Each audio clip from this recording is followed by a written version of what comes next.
Good morning students. सो बेटे अज अपने को है types of planning. Economic planning के जो थोड़ा लॉन्ग क्वेश्चन है वो अपना उपर हो चुकिया है। हम जो टाइप्स ऑफ प्लैनिंग ने ये सारा थोड़े को शॉर्ट वास्ते ही आएगियाँ, ठीक है। किसी भी तरह की प्लैनिंग है जी ये शॉर्ट नोट आ सकता है। फस्ट है जनरल और कॉम्प्रीहेंसिव। जनरल मीनस जी सारिया एक्टिविटीज़ के उत्ते होवे। पार्शियल का मतलब जी किसी एक पर्टिकुलर सैक्टर के नाल रिलेटेड होती है। सो जनरल प्लैनिंग वो प्लैनिंग जड़ियाँ इकॉनमी के जिन्नियाँ भी एक्टिविटीज़ आप करते हैं, agriculture, industry, transport, irrigation, power, सारिया ही जड़ा है इस दे अंडर लिया जाता है। पार्शियल प्लैनिंग के विच असी किसी एक पर्टिकुलर सैक्टर मतलब जो सानू जरूरत के अकॉर्डिंग लगता है कि शायद सानू एग्रीकल्चर सैक्टर के विच जिहड़ी है ज़्यादा प्लैनिंग की जरूरत है या इंडस्ट्री के विच जरूरत है, तो असीं उहदे अकॉर्डिंगली जिहड़ी प्लैनिंग है वो करते हैं। ये शॉर्ट टर्म मैथड होंदा है जिहड़ा कि पर्टिकुलर ऑबजैक्टिव्स को अचीव करने वास्ते किया जाता है। नैक्सट है सेंट्रलाइज्ड एंड डिसेंट्रलाइज्ड।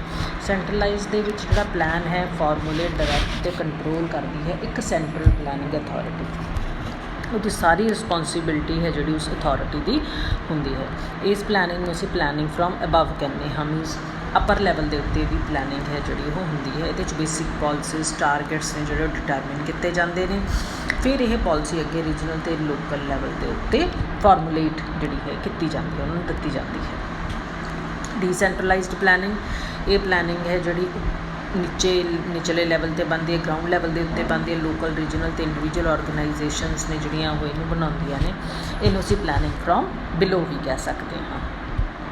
नैक्सट है functional and structural planning. Functional planning जो असी जिन्नियां भी प्लैनिंग एक्टिविटी सानू इकनॉमिक डिफिकल्टीज़ आउंदियां ने उन्होंने दूर करने वास्ते असी अपने एग्जिस्टिंग इकनॉमिक ते सोशल स्ट्रक्चर नू यूज़ करते हाँ, तो वो वास्ते आप प्लैनिंग करते हैं। जिहड़ियां सारिया प्लैनिंग एक्टिविटीज़ च आउण वालियां दिक्कतां वास्ते उन्होंने असीं कहांगे फंक्शनल प्लैनिंग। इस टाइप की प्लैनिंग है जी वो एग्जिस्टिंग सोशल स्ट्रक्चर नू जिहड़ा है इंटैक्ट रखती है। इंटैक्ट मतलब उदां दा ही रखती है। स्ट्रक्चरल प्लैनिंग के जिहड़ियां चेंजिज ने सोशल ते economic framework of country which होंदियां ने। प्लैनिंग अंडर डेवलप कंट्रीज़ दे विच जिहड़ी अडॉप्ट की जाती है वो मेनली स्ट्रक्चरल नेचर की ही होंदी है। ये नाल सोशलिस्टिक पैटर्न है जिहड़ा वो इकॉनमी दे विच आ जाता है। सो मेजर जिहड़ा main second 5 year plan they which system सीगा या जिहड़ा उन्होंने सोशलिस्टिक पैटर्न ऑफ सोसाइटी लिया सी वो स्ट्रक्चरल प्लैनिंग के अंडर ही लिया सी। उस तो बाद जिन्ने भी प्लान बने ने वो सारे इसे गोल में अचीव करने वास्ते बने। इस उन्होंने स्ट्रक्चरल बेसिक ढांचे वाले प्लान है उन्होंने वो कहने हाँ। नैक्सट है फिजिकल प्लैनिंग। फिजिकल प्लैनिंग का मतलब है प्लैनिंग जिहदे जिहड़े टारगेट्स ने वो रियल फिजिकल रिसोर्सिस को ध्यान में रखदियां होइयां बनाए जाते हैं। फॉर इंस्टेंस जे असी प्रोडक्शन ऑफ फूड ग्रेन्स का टारगेट है फिक्स करना है लाइक क्लोथ, शुगर, स्टील एटसैक्ट्रा का, तो वो वास्ते असी फिजिकल जी प्लैनिंग है वो करते हैं। ये टारगेट्स पहला ही फिक्सड होंगे ने तो असी available physical capital, human capital इन्हां सारियां नूं ध्यान में रखते फिजिकल प्लैनिंग करते हैं। सो फिजिकल प्लैनिंग दे विच की हुंदा है जिहड़ी position of goods to be produced है उसनूं देखा जाता है। किन्नियां किवें वो चीज़ां ने जिहड़ियां डिस्पोज ऑफ करनियां ने, किन्नां नूं डिस्ट्रीब्यूट करनियां ने, ये सारियां चीज़ां ने जिहड़ियां इहदे विच आउंदियां ने। परसपैक्टिव प्लैनिंग है जिहड़ी वो भी इहदे उत्ते ही बेस्ड हुंदी है। परसपैक्टिव प्लैनिंग हुंदी है साडी शॉर्ट टर्म की प्लैनिंग। हुण सानूं इहदे दिक्कतां की आउंदियां ने कि सानूं बहुत ज़्यादा प्रॉपर जिहड़ा डाटा है वो इहदे विच नहीं मिलता। जिहड़ा साडे कोल स्टैटिस्टिक्स है या जिहड़ियां सानूं चीज़ां अवेलेबल होंदियां ने वो प्रॉपर अवेलेबल नहीं होंदियां सानूं। Second unforeseen circumstances. अनफोर्सिन वो चीज़ां जिहड़ियां असीं पहलां नहीं दिंदे। मान लो कोई ड्रॉट आ गया, रेन आ गया, कुछ इहो जिहियां चीज़ां जदों आ जांदियां ने तां साडी जिहड़ी फिजिकल प्लैनिंग है वो तो सानूं उन्ने रिजल्ट्स ने जिहड़े वो नहीं मिलते हैगे।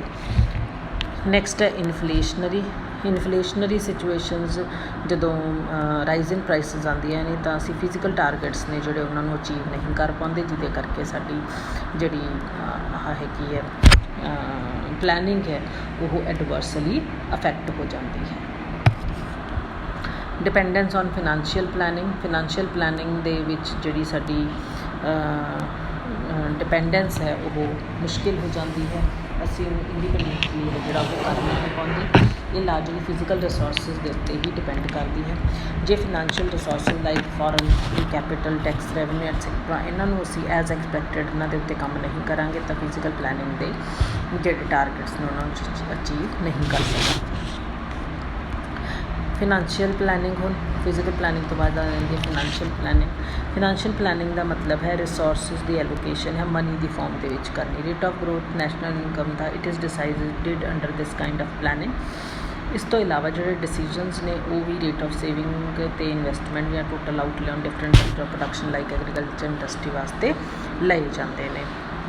ਸੋ ਪਲੈਨਿੰਗ ਕਮਿਸ਼ਨ ਕਹਿੰਦਾ ਹੈ ਕਿ ਫਿਨੈਂਸ਼ੀਅਲ ਪਲੈਨਿੰਗ ਦਾ ਮਤਲਬ ਕੀ ਹੁੰਦਾ ਹੈ, ਡਿਮਾਂਡ ਅਤੇ ਸਪਲਾਈ ਨੂੰ ਇਸ ਤਰੀਕੇ ਦੇ ਨਾਲ ਕੋਆਰਡੀਨੇਟ ਕੀਤਾ ਜਾਏ ਕਿ ਜਿਹੜੀਆਂ ਫਿਜ਼ੀਕਲ ਪੋਟੈਂਸ਼ੀਅਲਿਟੀਜ਼ ਨੇ, ਪੋਟੈਂਸ਼ੀਅਲਿਟੀਜ਼ ਦਾ ਕੰਮ ਕਰਨ ਦੀ ਜਿਹੜੀ ਸਮਰੱਥਾ ਹੈ ਉਹਨਾਂ ਨੂੰ ਜਿੰਨਾ ਪੋਸੀਬਲ ਬਲੀ ਤੁਸੀਂ ਕਰ ਸਕੋ without major and unplanned changes in the price structure, ਉਹਨਾਂ ਨੂੰ ਤੁਸੀਂ ਕਰ ਸਕੋ।